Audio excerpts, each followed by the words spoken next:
오늘 이 계시록의 이 말씀들은 아시아에 있는 7교회를 향해서 말씀하신 것입니다.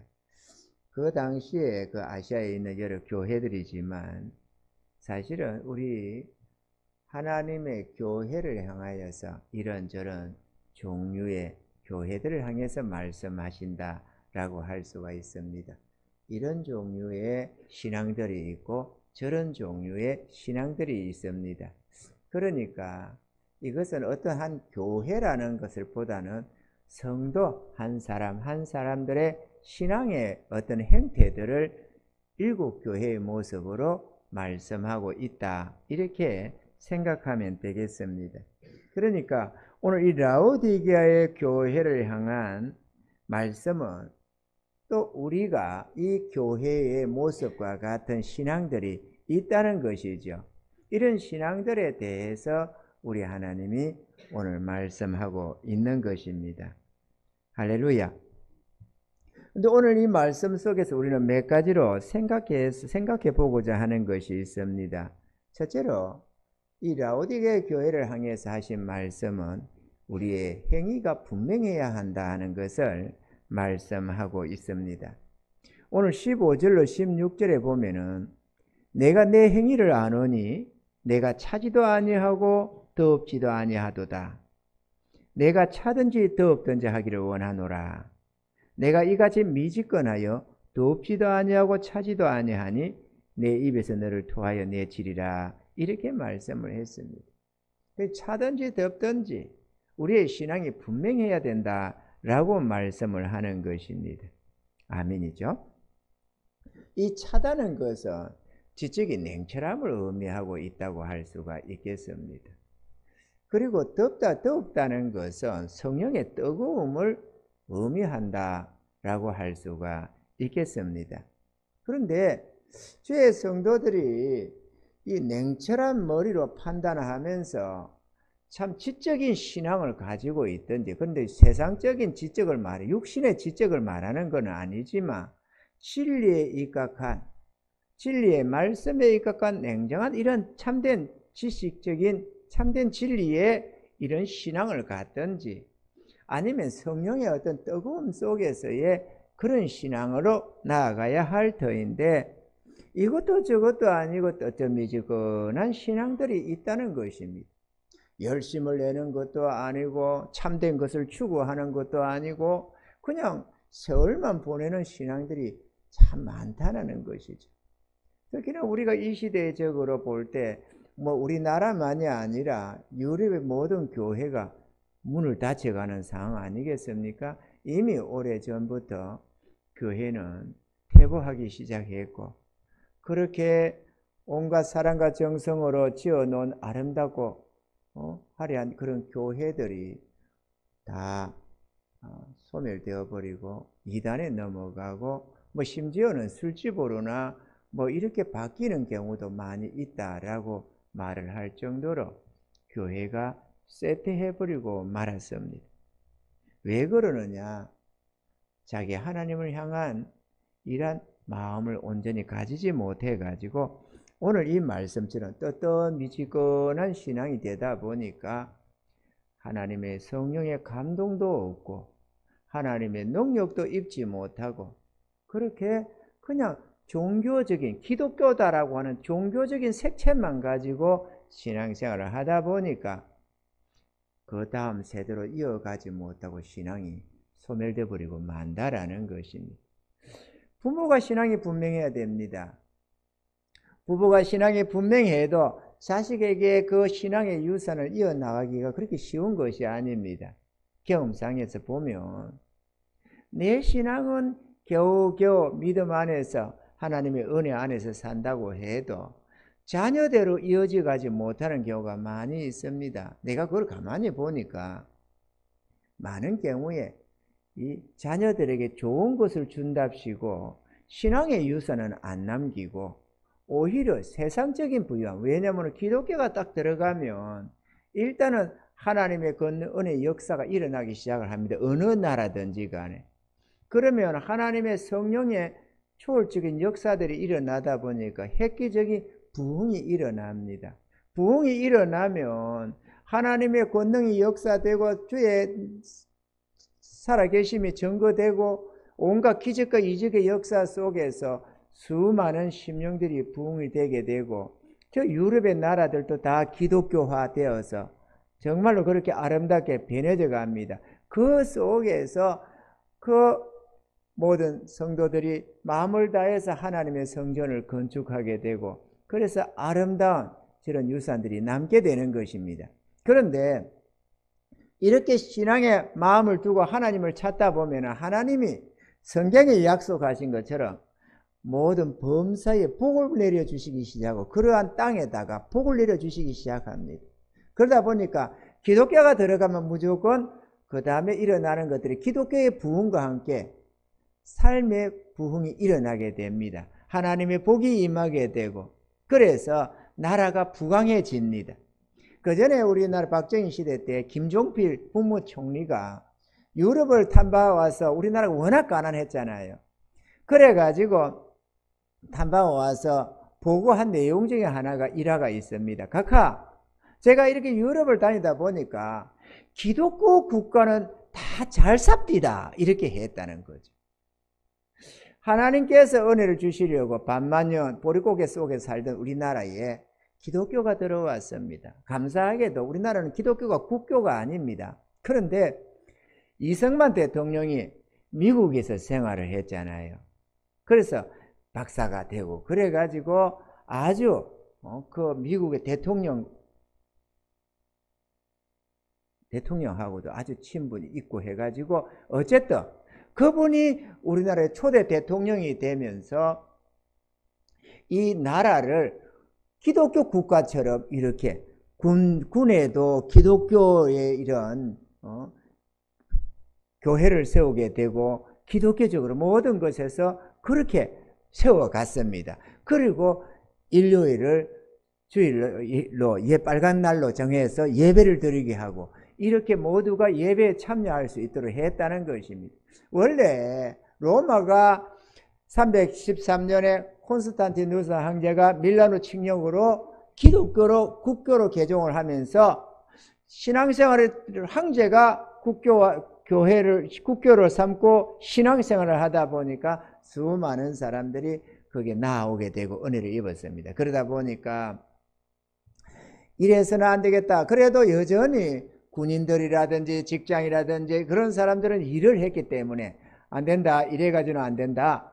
모두가 믿음 생활을 할 수 있도록 자기 하나님께로 돌아갈 수 있도록 해줘야 되겠다 해서 주일을 빨간 날로 이렇게 주일이다 해가지고 빨간 날로 정해가지고 다 쉬게 했습니다. 그게서 이제 대부분의 경우에 전 세계적인 대부분의 일요일 날이라고 하는 빨간 글로 되어져 있다라는 것이죠. 그 우리나라도 뭐 그런데 빨간 글씨라고 해서 다 쉬느냐? 안 그렇잖아요. 근데 우리나라의 이승만 대통령께서 이 기독교를 마치 국교처럼, 국교가 된 건 아닌데 그것처럼 기독교 국가처럼 이렇게 세웠습니다. 그래서 우리나라가 빨간 글씨가 돼가지고 일요일날 빨간 글로 돼가지고 다 쉬게 해놔가지고 학교고 뭐고 관공서고 다 쉰다는 것입니다. 기독교 국가 때문에 쉬는 겁니다. 할렐루야. 그랬으면 다 일하러 가야지. 그런데 이게 점점 엉뚱하게 흘러가지고 이제는 토요일 날도 우리 하나님께서는 6일 열심히 일하고 하루 쉬라고 했는데 인간이 교만해져 가지고 안 된다. 좀 더 놀아야 되겠다. 이래 가지고 이제는 토요일도 놀고, 그죠? 옛날에 우리가 학교 다닐 때는 반공일이다 이래 가지고 토요일 날 공부했어요. 반 정도만 하고 오후에 맞춰줬는데 아니 도대체가 배부리고 등 따서지니까는 좀 더 놀아야 되겠다 이래 가지고 토요일부터 논다는 거 아닙니까? 그러니 하나님의 뜻을 거역하게 되니까 그렇게 되면 나라가 망조들기 시작하는 겁니다. 아멘이죠? 안 믿으십니까? 이게 맞아요. 하나님의 뜻을 거역하면은 점점 겉으로는 뭐 대단하게 선진국화되고 뭐 하는 것 같아도 속으로는 골마지기 시작합니다. 죄악이 관영하기 시작하고 금요일부터 토요일 이렇게 해서 불금이니 뭐니 해서 나돌아 칠 때 건설적인 일이 일어납니까? 안 건설적이지 못한 일들이 일어나지. 그래갖고 세상이 죄악으로 관영해야 되게 되어 있거든요. 그러니까 우리는 하나님의 뜻 안에서 살아가야 합니다. 하나님이 지으신 세상, 하나님의 창조하신 죄의 백성들이 하나님의 근본적인 뜻을 거역하고 살면 절대로 복이 안 됩니다. 그 순간은 달콤한 것 같아도 죄악으로 행하는 삶은 반드시 고통과 탄식과 절망이 찾아오게 된다라는 것입니다. 우리는 신앙이 바로 돼야 됩니다. 그런데 우리가 주의 백성들이 이러한 신앙을 자식들한테 넘겨야 되는데 그냥 이게 삶이 부해지니까 흥청망청 세상 낙을 즐기면서 신앙생활에 마음을 두지 않고 차지도 않고 덮지도 않고 뜨뜻미지근한 신앙으로 되니까 그 자녀들이 그 부모의 그런 신앙을 보면서 변화가 안 되지요. 당연히 더욱더욱 세상화되고 육신적인 삶을 살게 되니까 기독교는 껍데기만 딱 남고 실제 알맹이는 싹 빠져버리니까 우리 하나님께서 그러한 신앙을 토하여 내친다 하잖아요. 토하여 내치는 신앙들이 돼가지고 유럽의 나라들이 망조가 되기 시작하는 것입니다. 우리나라도 그 아름답게 해방 이후에 놀라운 기독교의 부흥과 함께 그렇게 기독교 부흥과 우리나라의 이 부강함은 평행선을 걷고 같이 상승해 갑니다. 그렇게 아름답게 되어졌던 그것이 어느샌가 우리나라가 기독교가 꺾여지는 때가 80년대 이후거든요. 80년대 이후로 꺾여지면서 IMF도 오고 지금 이렇게 세상에 뭐 부유하다고 하지만 실제로 내면 속에서는 절망하는 사람들이 무수해지고 자살하는 사람이 무수해지고 지금 이런 상황이 일어나고 있는 겁니다. 겉으로는 놀란 세계 속에서의 대단한 나라처럼 이렇게 되고 있습니다만 그러나 실상 또 속에서는 상당히 골마지고 있다라는 것입니다. 기독교 회개해야 됩니다. 아멘이죠? 우리가 바뀌어져야 합니다. 그래서 진리에 입각해서 냉철한 신앙이 되든지 성령의 뜨거움을 갖든지 해야지 이것도 아니고 저것도 아니고 겨우겨우 교회에 나와서 앉았다가 가고 이렇게 뜨뜻미지근한 신앙이 되면은 하나님 앞에 연락도 안 되고 하나님의 복은 고사하고 오히려 하나님이 토하여 내친다라고 말씀하셨음을 우리가 기억해야 하겠습니다. 아멘이죠? 열심을 내야 하겠습니다. 둘째로 우리는 육신의 것으로는 만족하지 말아야 된다 하는 것입니다. 육신의 것에 취하여 살면 문제가 생긴다. 오늘 이 라우데 교회 주님 하신 말씀이 17절부터 18절을 보면 내가 말하기를 나는 부자라 부요하여 부족한 것이 없다 하나. 그리고 라우데 교회는 자기는 대단하게 잘 산다고 생각을 했나 보죠. 그래서 부요하다고 마치 우리 오늘 한국 교회의 모습과도 같다고 할 수가 있겠죠. 교회가 좋은 크고 아름다운 교회들을 많이 지었습니다. 우리나라도 교회가 놀랍다 하나님이 축복하셔가지고 부흥이 어마어마하게 됐습니다. 1955년 6.25 사변 이후부터 돼가지고 60년대, 70년대, 80년대 세계가 깜짝 놀라도록 부흥을 했습니다. 그래서 세계적인 교회들이 한국에 다 있는 겁니다. 세계적으로 큰 교회들이. 세계적으로 제일 큰 교회 10개의 교회 중에 7개인가가 우리나라에 있어요. 첫 번째도 둘 번째도 다 우리나라에 있습니다. 그러니 이거 얼마나 대단합니까? 이렇게 부강해지면서 나라가 부흥이 됐습니다. 그런데 그러다 보니까 지금 우리 나라 교회가 막 곤두박질 치고 있는 거거든요. 주일학생이 사라지고 중고등부가 사라지고 아니 이게 밑에서 받쳐줘야 점점 후황해지는데 왜 어른 세대는 작년 세대는 많은데 애들 세대가 줄어드니까 그 다음에 이거 당연히 끝나는 거 아니겠어요? 교회는 유럽 교회처럼 돼가고 있는 거죠. 왜? 부해지면 즐긴답시고 인생의 낙을 누린답시고 하나님을 향한 게 사라지기 시작하는 것입니다. 이 땅 위에 수많은 가난한 나라들이 있습니다. 애들이 말이죠. 저 콩고 같은 데 전에 아프리카 전에 보니까 아이들이 하루에 한 끼도 못 먹어서 애를 태우는데 문제는 놀고 먹는 것도 아니더라. 일한다고 뭐 코발트인가 뭔가 그거 강석 캐는 것만 해도 애들이 8살, 9살, 7살 이런 애들 12살 이런 애들이 학교는 안 가고 어려우니까 그거 캔다고 그게 독성도 강한데 그거 캔다고 해가지고 그렇게 했는데 하루 종일 쩔쩔 굶고 정신도 못 먹고 쩔쩔 굶으면서 일한 게 1달러.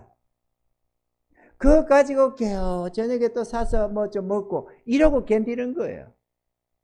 그런데 문제는 그 코발트가 안 들어가는 데가 없다는 거죠. 뭐 애플이니 뭐니 저런 뭐 우리가 핸드폰만 해도 그렇게 다 들어가.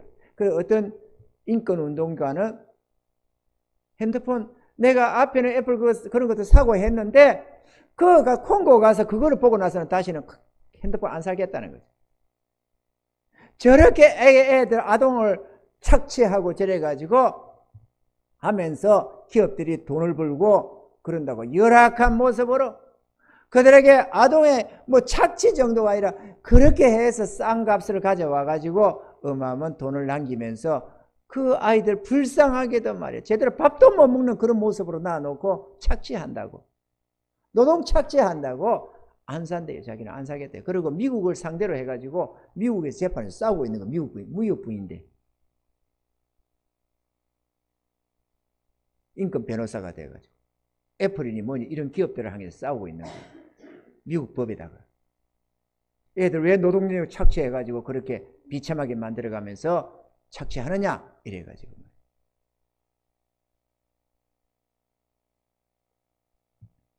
그 부하다고 미국 사회가 얼마나 부하다고 생각하잖아요. 우리나라 사회가 얼마나 부하다고 생각합니까? 그런데 한 봐봐요. 마약이 판을 치는 거 좀 봐봐요. 미국은 어떻습니까? 우리나라는요. 지금 마약하고 전쟁을 일으키더라고. 우리 윤석열 대통령께서 마약하고 사기 같은 거 하고 이거 잡아야 된다 이래가지고 마약 잡는다고 마약을 전쟁 선포를 하고 지금 하고 있다고. 애들도 다 마약을 대요. 청소년들도. 먹고 살만하면 그런 겁니다. 나는 부자라. 부요하여 부족함이 없다 하나. 그런데 문제는 영적으로 문제가 있는 겁니다. 내 공고한 것과 가련한 것과 가난한 것과 눈먼 것과 벌거벗은 것을 알지 못하도다. 내가 너를 권하노니 내게서 불로 연단한 금을 사서 부요하게 하고 흰옷을 사서 입어 벌거벗은 수치를 보이지 않게 하고 안약을 사서 눈에 발라 보게 하라. 영적으로 이랬다는 거예요. 겉으로는 육신적으로는 잘 살고 뭔가 먹고 마시고 부요함을 누리고 살겠지만 영적으로 하나님 앞에서 형편이 없다는 거죠. 그래서 성도들은 우리가 이 부요함에 대해서 조심을 해야 합니다. 성도의 삶의 부요함과 믿음의 성숙은 반비례하는 경우가 태반이다라는 것이죠. 이것을 성경에서는 이렇게 잠언서에 보면은 지혜의 말씀 잠언에 이렇게 말씀합니다. 잠언서 30장 7절로 9절에 보면은 한 성도가 이렇게 얘기를 합니다. 내가 두 가지 일을 주께 구하였사오니 나의 죽기 전에 주시옵소서. 곧 허탄한 거짓말을 내게서 멀리 하옵시며 나로 가난하게도 마옵시고 부하게도 마옵시고 오직 필요한 양식으로 내게 먹이시옵소서.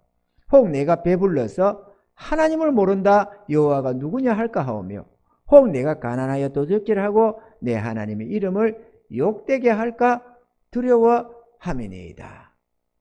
그러니까 가난하게도 말고 부하게도 말고 오직 적당하게 나의 일용할 양식으로 풍족하게 하셔서 살게 해 주옵소서. 만약에 배가 불러서 많은 돈을 쌓아놓고 살면은 내 영혼아 이제 평안히 먹고 마시자 하면서 하나님의 은혜를 구할 필요도 없고 기도할 내용도 없고 가진 것이 많으니까 그걸 즐기다 보니까 여호와가 누구냐 이렇게 하나님 아이고 하나님은 내 주먹을 믿지 돈이 최고지 이렇게 될 수 있다는 것입니다. 그래서 부를 경계하고 있음을 볼 수 있습니다.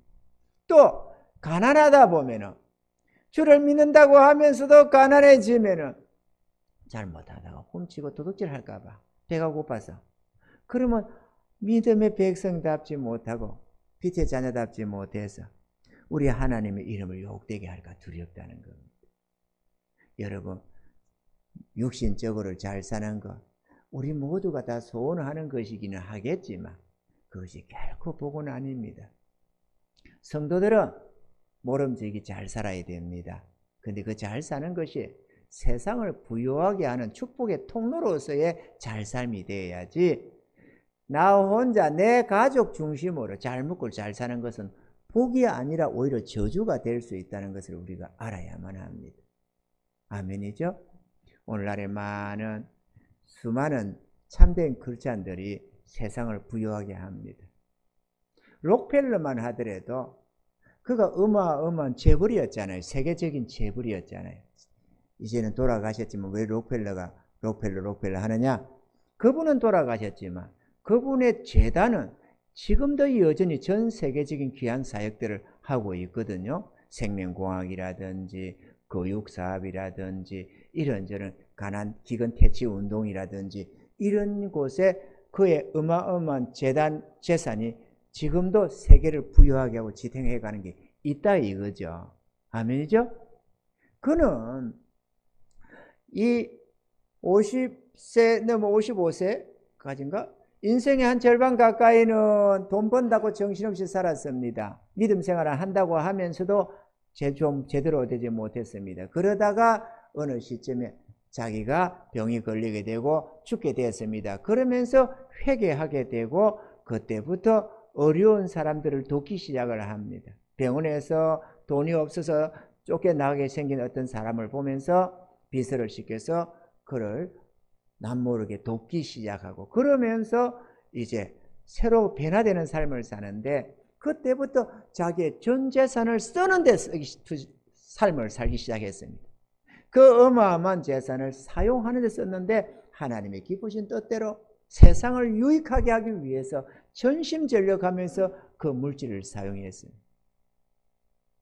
그래서 아름다운 이름이 남는 겁니다. 부자로 살았다가 문제가 아니고 세상을 이롭게 했다고 말이에요.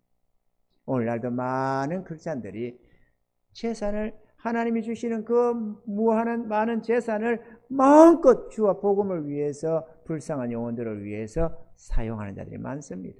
한 달에 수십억씩 이렇게 쓰는 분들도 있습니다. 한 달에도 수십억씩 말이죠.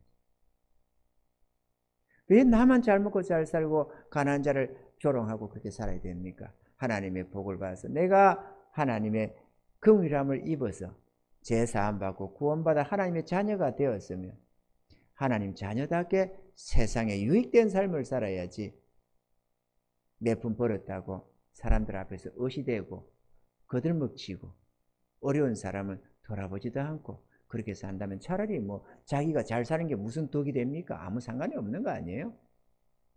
복이 안 되는 거죠. 하나님의 심판만 더 가중시킬 뿐이 되는 것입니다. 아멘이십니까? 그래서 우리가 성도들은 이 배부름을 조심을 해야 됩니다. 그런데 하나님은 네가 부자라고 생각하고 부여하여 부족함이 없다고 하지만 너의 공고한 것, 가련한 것, 가난한 것, 눈먼 것, 벌거벗은 것을 알지 못한다라고 했는데 영적으로 그렇다고 했습니다. 그러면 우리가 뭘 어떻게 해야 되느냐? 먼저 믿음이 부유한 자가 되라라는 말씀입니다. 내게서 불로 연단한 금을 사서 부유하게 하고 했습니다. 물질적인 부요가 아니고 금을 사서, 금이 뭡니까? 믿음을 칭하고 있습니다. 그래, 믿음의 부유한 자가 되라.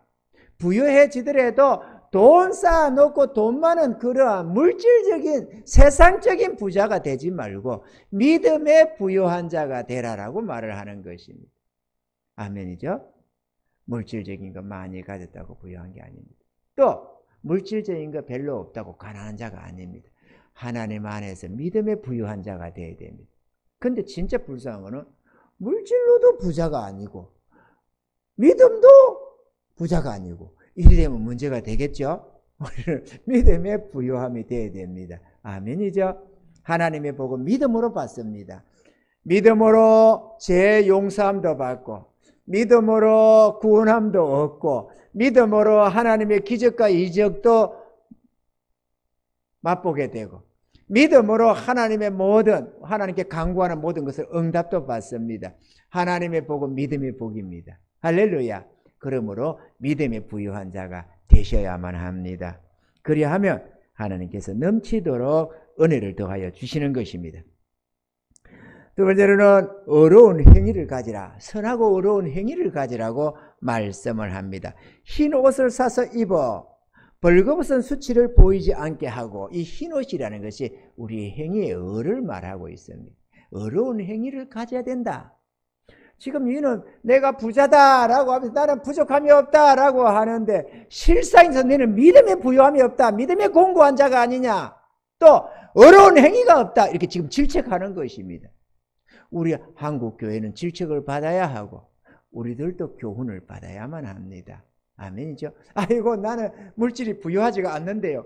물질을 부요 안 하면 믿음의 부요한 자가 돼야지. 근데 물질도 부요하지 않고 믿음도 별로 그렇고 이러면은 하나님이 책망을 안 받겠습니까?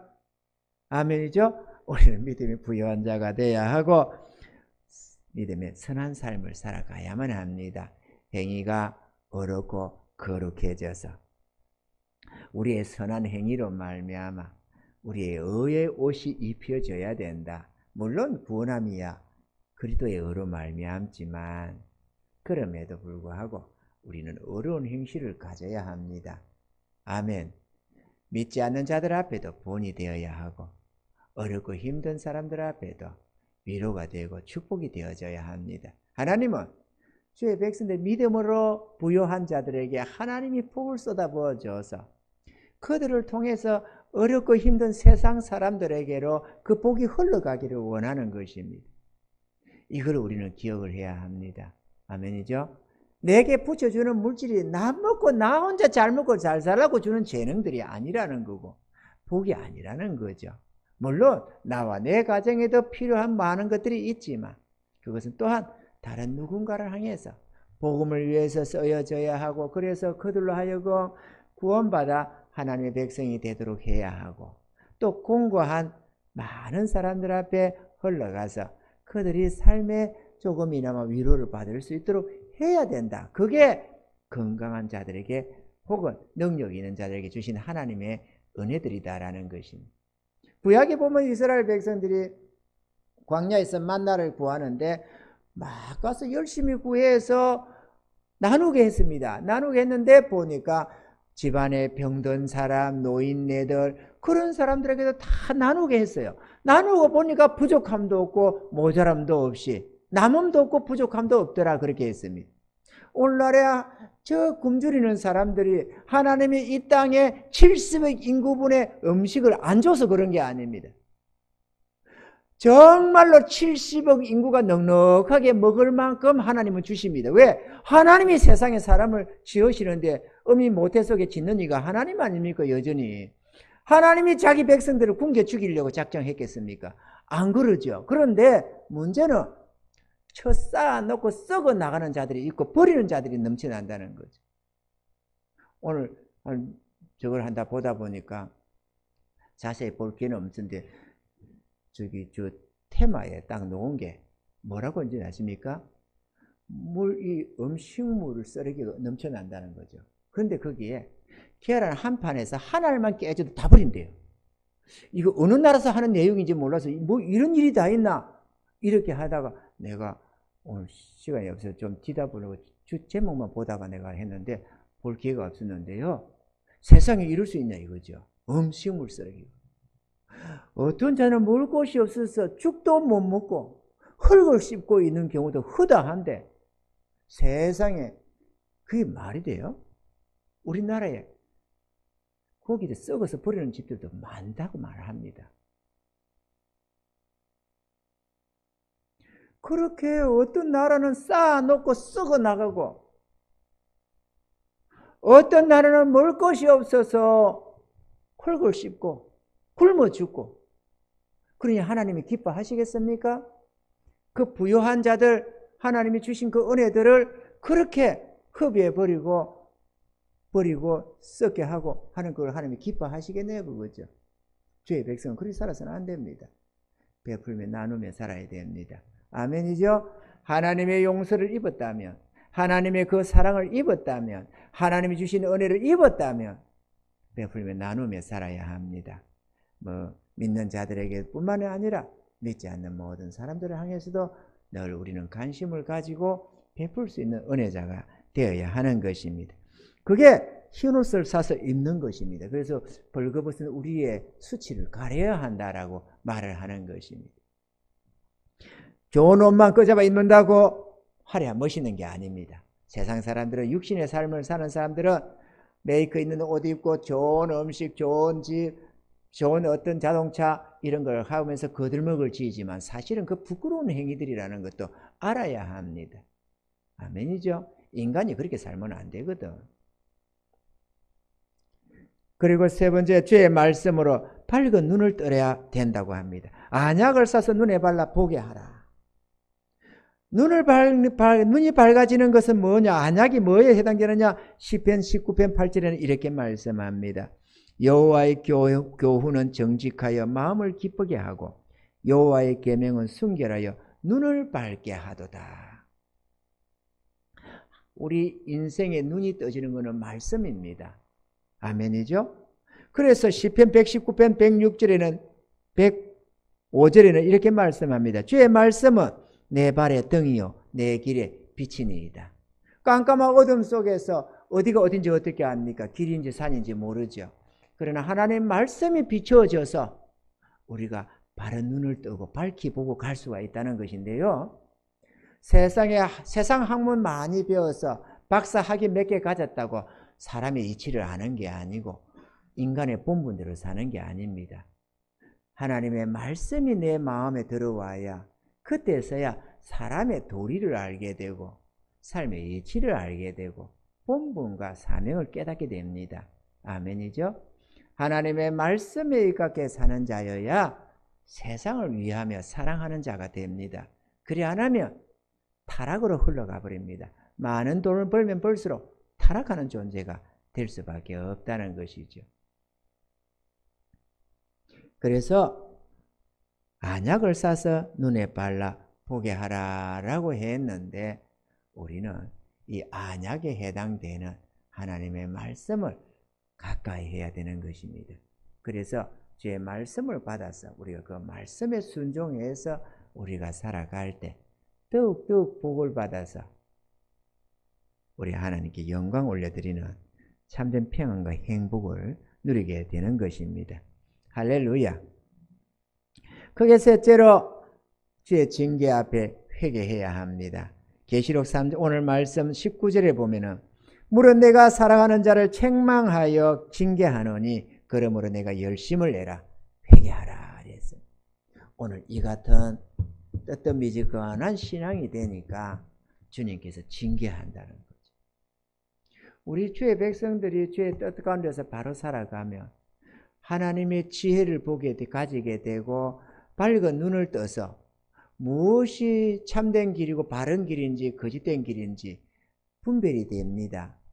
오늘날 보면은 사기가 넘쳐납니다. 물론 정신 차려도 사기를 당하는 경우가 많이 있지만 대체적으로 보면은 사기를 욕심 때문에 당합니다. 어딘가도 한번 본다 보니까 젊은 사람이 코인 한다고 돈을 날렸는데 자기가 30 몇 살인가 되는 젊은 사람인데 열심히 공부하고 대학 나가가지고 해가지고 공부 열심히 모았답니다. 직장만 하고 뭐 할 거라고 열심히 모았는데 1억 8천이라고 모았다든가 1억 6천을 모았다든가 그렇게 모았답니다. 그래가지고 좀 주식도 좀 하고 이렇게 했는데 누가 코인에 대해서 얘기를 하는 바람에 그래가지고 뭔 하더라 코인을 뭐 누가 가르쳐주고 뭐 이렇게 해주고 그런 방이 있나 봐요. 뭐라던데 코인 들어가서 누가 이게 좋다 하면 그거 투자해서 해보고 뭐하고 해가지고 같이 하는 게 있나 봐요. 같이 그게 그래가지고 처음에 못 믿어서 100만 원 가지고 해봤답니다. 100만 원 가지고 했는데 금세금세 막 700, 800 벌고 이래가지고 몇 번 해보다가 보니까 욕심이 생겨가지고 1억 6천인가 8천인가 다 쳐연 거죠. 그다가 그리고 그것도 모자라가지고 빚내가지고 대출 받아가지고 또 1억 몇 천인가를 또 빚내가지고 해가지고 했는데 문제는 싹 가져가 버렸다는 거죠. 근데 처음에 자기 재산 저지 날라갈 때 이거 뭔가 잘못됐다는 걸 알았답니다. 그거 쏘갔다는 거 그 사람한테. 그랬는데도 그만두지지가 않더래요. 그래도 하면서 계속 본전 생각도 나고 뭐도 나고 해가지고 계속 한다고 해가지고 이제는 살 의욕이 없다고, 내가 이제 이 빚을 가지고 어떻게 살까? 지금 더더구나 얼마나 이자가 높아졌습니까? 이게 막 어느 회사든가 대기업에 들어가서 직장에 들어가서 일하던데, 그런데도 희망이 없다는 거예요. 왜? 욕심 때문에. 그런데 하나님의 지혜를 가진 자들은 절대로 그런 욕심으로 들어가지 않습니다. 우리 하나님이 욕심을 용납하지 않잖아요. 하나님은 이렇게 자기의 뿌리로 결실하는 걸 원하고, 자신의 어떤 노력과 열심 속에서 뭔가 이루어가는, 성실하게 이루어가는 이거, 그래서 거기다가 하나님이 복을 더해줘서 되게 하는 그거를 하나님이 원하시지, 투기하고 하는 이거는 하나님이 원하는 방법은 전혀 거리가 먼 죄악된 행동들이거든요. 그러니까 그거는 하나님이 용납을 안 하죠. 그 주의 백성들은 그런 짓거리들을 안 합니다. 아멘이죠? 불로소득 같은 거 주의 백성들하고는 거리가 먼 것들입니다. 그래 안 하면 하나님께서 복권 같은 거 막 찍어주고 하지 왜 안 하겠어요? 돈 벌라고 말이에요. 근데 하나님이 돈 벌기를 원하십니까? 아니에요. 우리가 물질을 지배할 수 있는 그런 아름다운 마음, 돈을 지배하는 권능을 가지고 난 다음에 하나님이 그 훈련을 시켜서 그 다음에 돈을 붙입니다. 돈을 주셔도. 어린애에게 엄마가 칼 줬다고 시퍼런 칼 잘 때는 맹금이라고 애기한테 손에 잡혀주는 법이 어디 있어요? 그랬다고는 애가 잘못하면 다치는데. 아무리 애가 칼 내놓으라고 이뻐 보인다고 내놓으라고 해도 비수를 내놓는 법이 없지. 하나님도 마찬가지입니다. 이 돈이라는 것, 재물이라는 건 비수와 같은 겁니다. 이거는 사용할 수 있는 권능이 주어져야만 그가 그만한 능력이 되면 따라서 점차 훈련시켜서 돈을 붙여주지, 믿음도 없고 행편없는 자, 정욕적인 사람에게 돈 붙여주면 그 다음에는 그 사람 패망해버립니다. 무조건 그냥 정욕과 죄에 빠져가지고 헤어나지를 못합니다. 그렇기 때문에 하나님은 절대로 돈이라는 것을 막 붙여주는 법이 없습니다. 그가 돈 사용하는 법을 알게 해주는 거죠. 아멘이죠? 그래서 하나님께로부터 물질이 온다는 것도 알게 하고, 물론 사단으로부터 오는 거 있습니다. 그런데 그 사단으로부터 오는 거는 모든 거 죄된 것들이거든요. 그래, 그런 거를 해서는 안 되지. 그런 거는 죄악의 물질들이라서 손대면 안 되는 거거든요. 그 하나님께로부터, 사단으로부터 오든지 하나님께로부터 둘 중에 하나 옵니다. 물질이라는 게. 그런데 하나님께로부터 오는 거는 성실하게 우리가 열심히 하나님의 뜻대로 살아서 거기에 하나님의 복을 주셔서 하게 하는데, 물질을 쓸 때 돈에 의해서 돈이 있으면 사고 돈 없으면 안 하고, 그런 건 세상 사람들이 하는 것이고, 주의 백성들은 없어도 할 거는 하고, 아무리 많아도 하지 말아야 할 거는 하지 않고 돈을 지배할 줄 알아야 된다는 거죠. 자기 하나님을 의지해서 그렇게 살아갈 때 하나님이 그 믿음 보시면서 그 지혜 봐가면서 그에게 그만한 능력 따라서 물질을 붙이는 것입니다. 우리 주님께서 성경에 보니까 그가 가진 재능대로 어떤 자에게는 5달란트를, 어떤 자에게는 2달란트를 이렇게 맡기잖아요. 그 하나님이 우리에게 맡길 때도 그가 물질을 사용하는 그만한 능력이 있을 때 더 많은 걸 붙여주지, 돈 하고 앉아 돈을 붙잡고 있는데 거기다 돈 붙여주면 큰일 나는 거죠. 또 돈을 함부로 해프게 쓰고 있는데 그딱 붙여줘도 문제가 되는 거죠. 아멘이죠? 돈을 목숨줄처럼 잡고 있는 그것도 붙일 수가 없고, 돈을 해프게 있으면 닦아 써버리는 지름신이 붙어가지고 그러는 것도 그것도 막힐 수도 없고, 하나님이 복 주시는 자들은 하나님의 뜻대로 물질을 잘 사용하고 잘 흘려보내는 자에게 하나님이 계속해서 붙여주신다는 것입니다. 제가 목회 속에서 내가 경험하는 게 있습니다. 물질을 이렇게 하나님 앞에서 아름답게 쓰는 사람들, 하나님의 복주어를 위해, 복음을 위해서, 또 이런저런 선교나 구제 이런 쪽을 하나님 앞에서 아름답게 쓰는 사람들, 그 사람들은요 솟아나는 샘물과 같아요. 솟아나는 샘물은 막힘이 없잖아요. 떠내도 퐁퐁퐁퐁 계속 나옵니다. 이 복을 누릴 줄 알아야 돼요. 제가 보니 우리 교회에서도요, 이분 저분이 그런 복으로 살아가는 자들이 있어 왔습니다. 들은 자는 계속 들을 게 있어요. 근데 어느 때 그게 딱 멈춰지고 엉뚱하게 생각을 딱 하게 되면 그게 그 은혜가 사라져요. 그는 여전히 좀 부하게 살는지는 몰라도 선한 사역에 쓰여져 받지는 못하더라는 겁니다. 그래 안 하면 징계받아가지고 어려워지든지. 우리들은 이 쏟아는 샘물처럼 하나님 앞에 선하게 쓰임받는 일꾼들 되기를 바랍니다. 그래서 많은 걸 쌓아놓는 자가 아니라 많은 것을 베풀며 나누는 자가 되시기 바랍니다. 그러면 끝없이 하나님이 채워주십니다. 끝도 없이 하나님이 채우십니다. 드릴 것이 계속 있습니다. 그런데 어느 때 그러다 움켜잡기 시작하면 문제가 생기기 시작하는 거예요. 설령 전략하는 거 움키는 건 다릅니다. 움키는 건 내 것이라고 착착 잡아 당기는 그걸 움킨다고 하는 것이고, 전략은 차원이 다릅니다. 검소하게 사는 거는 별 문제입니다. 아멘이죠? 우리가 전략하고 검소하게 하면서도 주와 복음을 위해서, 어려운 이웃들을 위해서 뭔가 하나님의 선한 뜻을 이루기 위해서는 아낌없이 손을 펼 때 이거는 끝이 없습니다. 계속해서 막 드릴 게 생겨요. 뭐 10만 원, 20만 원, 뭐 능력이 작으면 그러겠지만 좀 크다면 100만 원, 200만 원, 좀 더 능력이 있으면 1000만 원, 2000만 원, 좀 더 하면 1억, 2억, 10억, 20억, 100억, 200억을 계속 쏟아붓기 시작. 그런 사람 많아요. 그렇게 엄청나게 드리는 사람들 많이 있습니다. 기독교 안에는. 아마 우리 김미진 간사라고 하는 그분도 지금 뭐 장로 돼가지고 하고 있지만은 왜 장로가 했는지 모르겠어요. 감리교다 보니까는 장로가 됐는데요. 나는 장로 별로 안 좋을 것 같아. 그냥 권사님으로 계시지. 뭘로 장로 했는지 몰라요. 근데 그 목사님이 저러다가 혹시 목사 안수 받을까, 여목 안수 받을까 봐서 장로직을 줬다더라고. 그래가지고 어쨌든 간에 장로만, 그분도 아마 한 해에 수백억은 쓰고 있을걸요. 지금 맡은 일이 어마어마해요. 돈으로 친다면 수백억 정도가 아닐걸요, 아마. 어마어마한 재정을 쓰고 있습니다. 전 세계적으로. 그렇게. 어떤 사람은 평생 뭐 손에 잡아도 몇십억도 한번 못 잡아보는 사람이 허다한데 수십억, 수백억을 닦아 보내고 있어요. 매주, 매달 그냥 어마어마한 물질을 사용하고 있는 거예요. 근데 뭐 소리 소문도 없잖아요. 그렇다고 해서 누가 뭐 국가에 뭐 어디 KBS에서 신문 한 줄 내줍니까? 안 줘요.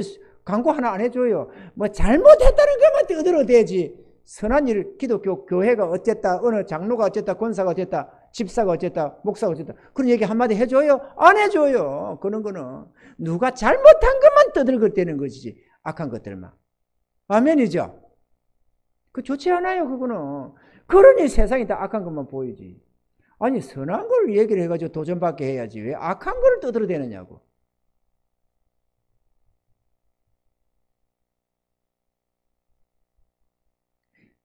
우리가 온전치 못하다면 회개해야 됩니다. 그리고 주님 앞에 열심을 해야 됩니다. 할렐루야.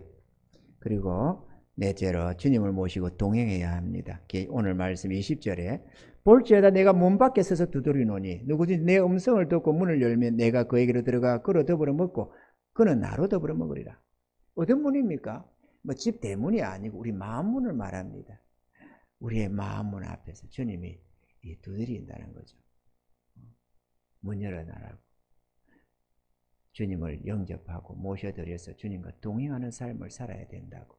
그래야 제사함도 받고 하나님의 전능하신 그 능력도 힘있고 복도 받아서 전날에는 나 하나 사는 것도 빠듯한데, 나 하나 사는 것, 내 가족 하나 사는 것도 빠듯하게 살았는데, 먹고 산다고 몸부림치며 살았는데 하나님의 은혜를 잊고 보면 하나님이 복을 주셔가지고 베풀면 나누는 게 많은 겁니다.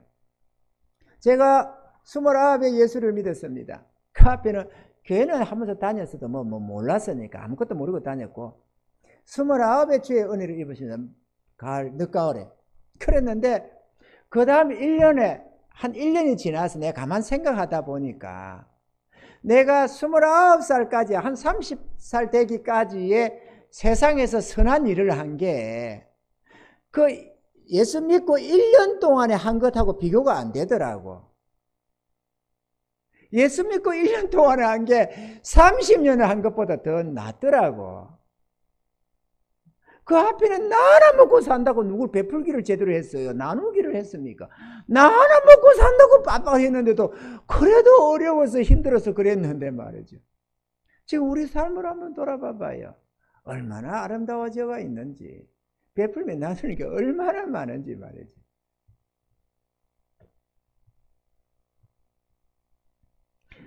주님과 함께 해야 됩니다. 우리 혼자는 너무 힘이 없습니다. 우리가 한참도 모르는데 무슨 능력이 있습니까?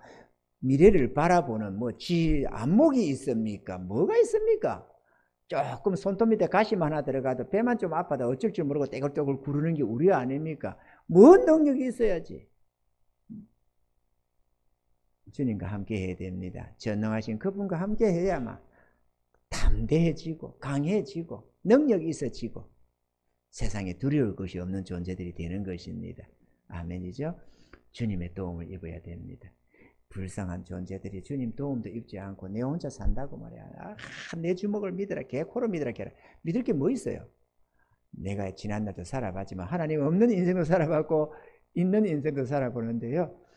하나님 없는 인생 진짜 꽝입니다. 그거 진짜 불안한 것이고 염려, 근심, 걱정 속에서 이제 나이가 들어가 내가 그때 젊어서 다행이지. 만약에 지금까지도 안 믿었다면 내가 얼마나 염려, 근심, 걱정해서 살겠어요. 아이고 미래는 어떡하나, 앞으로 내가 늙어지면 어떡하나, 어디가 아프면 어떡하나, 노망 들면 어떡하나, 돈 떨어지면 어떡하나, 자식들이 뭐 어쩌면 어떡하나, 별 생각 다 할 것 아니에요. 그럼에다가 이거 모르겠다.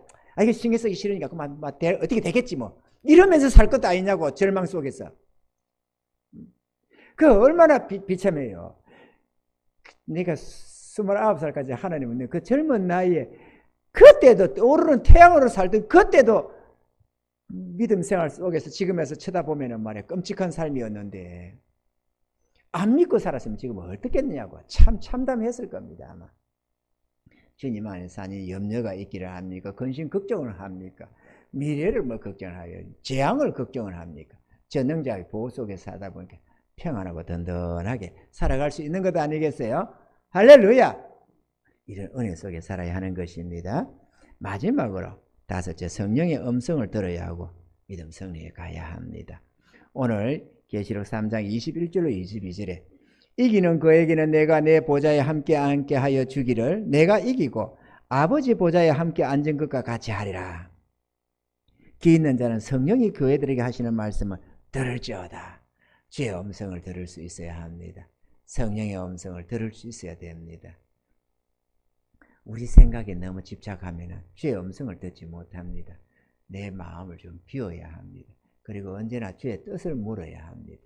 내 생각 가지고 자꾸 계획을 해 나가다 보면 주님의 뜻을 분별하는 길이 없습니다. 강권에서 뭐 말씀하시면 다 듣겠지만 뭐 바울이 뭐 분별을 해서 사울아 네가 어찌 나를 핍박하느냐 이런 소리를 들은 게 뭐 분별력이 뛰어나고 성령의 음성을 들을 수 있어 들은 게 아닙니다. 강권에서 그냥 말씀하시면 듣는 겁니다. 할렐루야. 그러지 마. 주의 성도들에게 있어서 주님은 대체로 성령으로 말씀하시고 세미한 음성으로 말씀을 하십니다. 그렇기 때문에 내 생각이 가득하고 내 뜻대로 사는 사람에게는 성령의 음성이 잘 들리지가 않습니다. 누가 듣느냐? 주의 뜻을 헤아리려고 하는 사람. 주님 내가 어떻게 해야 되지요? 가령 어떤 문제가 있는데 주님 이걸 어떻게 하면 문제를 해결하지요? 주님 내가 이 문제를 어떻게 대처하기를 원하십니까? 이게 왜 생겼습니까? 이렇게 주님 뜻을 묻고 구하는 자. 또 두 갈래 길이 있을 때 주님 내가 이렇게 해야 됩니까? 저렇게 해야 됩니까? 주님 뜻을 구하는 것. 이런 주님의 뜻을 구하고 주의 지혜를 구하고 이렇게 하는 자에게 주님이 세미한 음성을 주시는 것이지 내 뜻대로 사는 자에게는 아무리 주님 말씀해 주셔도 알아듣지를 못해요. 내 생각이 너무 강해가지고. 그래가지고 설령 마음에 이게 주의 뜻인데 라는 뜻을 줘도 뜻이 딱 알아져도 고개 딱 흔들어보고 에이 나는 몰라 싫어 이러면서 자기 뜻대로 고집해버리잖아요. 그 주의 음성을 들려줍니다. 들려줘도 못 알아들어요. 자기 생각이 강해가지고. 그러니까 우리는 자기를 부인하고 자기 십자가를 지라고 하시는 주의 말씀처럼 자기를 부인할 수 있어야 됩니다. 내 인생 내 것이 아닙니다. 우리는 공적인 존재들입니다. 아멘이죠? 예수님이 공생애를 살았다지만 사실은 우리가 예수 믿는 우리 거듭난 우리들은 공생애 삶입니다. 이것도 우리는 알아야 합니다. 주님은 공생애로 살았고 우리는 사생활로 살고 그게 아니다라는 것을 우리가 알아야 된다고 그러죠. 아멘이죠? 주님 뜻대로 우리가 순종해서 주의 음성을 듣고 우리 예수님이 하나님 아버지의 음성을 들으면서 그 말씀대로 아버지여 내 뜻대로 마옵시고 아버지 뜻대로 되기를 원하나이다. 그러면서 죽음마저도 받아들이던 주님처럼 우리도 주의 음성, 주의 말씀, 주의 뜻 앞에서 순종해서 한 걸음 한 걸음 살아간다면 비록 연약하고 우리가 비록 가난해도 우리가 몸이 건강하지 못해도 가진 것이 없어도 배운 것이 없어도 하나님께서는 우리를 들어서 가장 아름답게 사용해 주시고 가장 아름답게 쓰임받게 해주시고 가장 복된 삶으로 우리를 인도해 주시는 것입니다. 이런 은혜가 우리 모두에게 있기를 주님은 축원합니다.